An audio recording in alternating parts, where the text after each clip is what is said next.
The Hidden Room, written by Russ Bullock, illustrated by Thomas Boatwright. Sarah signs, I've never heard her so exhausted. Why do these spiders things keep happening to us? What's with this key, the lantern, and these scissors? Nothing's making sense. We're sitting in her room. I'm at the computer while she sits cross-legged on the bed. The key, the lantern, and the scissors are spread before her. We'll figure it out, I say. I'm starting to hear those kids laughing all the time, especially when I'm trying to sleep. You mean you actually heard them? Hear them?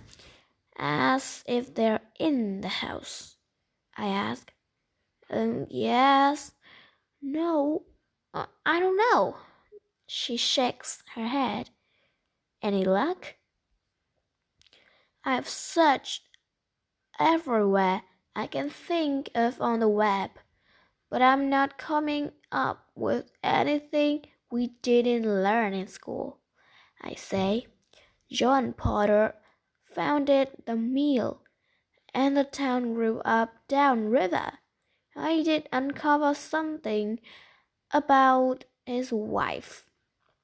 She was considered very charitable, taking in children who had nowhere else to go and caring for them. That's all the information I can find, though. Just then, Sarah's Aunt Tara opens the door. Children, she begins and stops short.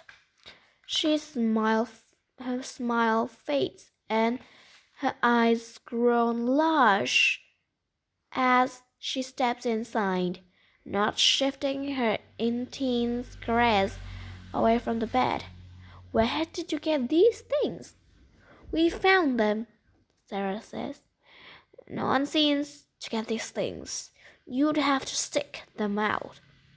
Aunt Tara says. Her ancient is extraordinary. Sarah told me her mom's family immigrated from a village on the border between Nepal and India. It's true, I begin. We haven't been looking for these things at all. We just sort of find them. It's almost as if someone is leading us to them or bringing them to us.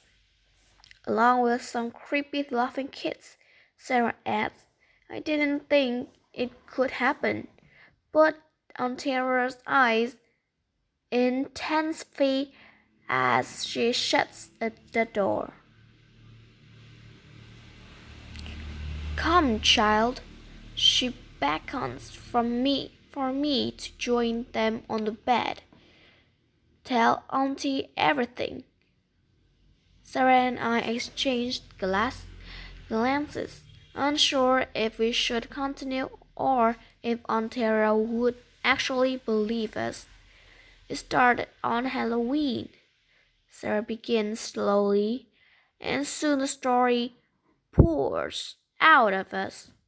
We divulge everything: the strange kid in the hollow, the lantern, the scissors, and the key, and the disturbing laughter that continues to follow us. When we finish, Aunt Tara runs her fingers over the items of the bed. Children should not speak such tales, Aunt Tara says, picking up the items, and children should not have such toys. We try to protest, but one stern look from Aunt Tara's line silences us. Now return to your homework and games, and think no more on these things. With that, she departs, leaving Sarah and me in the stunned silences. What just happened? Sarah says. She believed us, I say. You saw her expression. and the way she reached when we told her about our laughter. We know something. She knows something. Aunt Tara has many secrets, and we're not going to learn any of them unless we want us to. She wants us to. I roll my eyes and say, don't be so dramatic. We just need to following her to find out where she puts those things. Oh well, she certainly won't like that either. Sarah says when I'm ready at the door, peering into the hallway. It's filled with doors. Sarah lives in an old Victorian house, one of the oldest in the town, and it has a ridiculous number of tiny rooms. Is she out there? Sarah asks. Shh, I snap. I can hear her. We wait, listening to Aunt Tara's movement. Suddenly, she emerges looking very concerned, almost frightened. She heads to the end of the hallway and descends the stairs. I open the door and point. She came out of that room. That's the office, Sarah replies. Dad doesn't like me to go in there without him. He says I might break something. We'll be careful, I say and step into the hallway. Besides, Aunt Tara knows something that she doesn't want us to know, probably for a reason. Sarah hesitates. The door to the office opens with barely a creak, and we slip inside. Like all the other rooms in the house, it's fairly small. It's very small and made smaller by the floor to ceiling bookshelves. In the center of the room is a small desk with some mail and a laptop computer. A single window lets in moonlight from outside. Quick, quick, quick, let's look around, I say. Sarah starts open drawers, and I start combing through the shelves.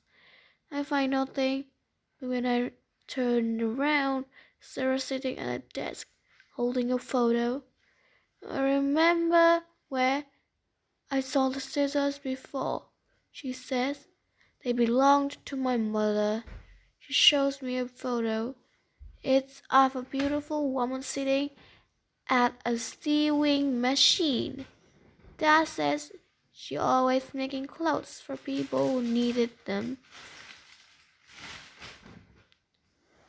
Don't really know what to say, so just place my hand on Sarah's shoulder. She has told me about her mother's disappearance before. It's not easy for her to talk about. One day her mother was simply gone. Some people claimed they saw her walking into the hollow, but the police searched the woods and never found anything. I had an uncle who disappeared too, but I barely knew him. I couldn't imagine now how Sarah felt. Wait, I hear something, Sarah says.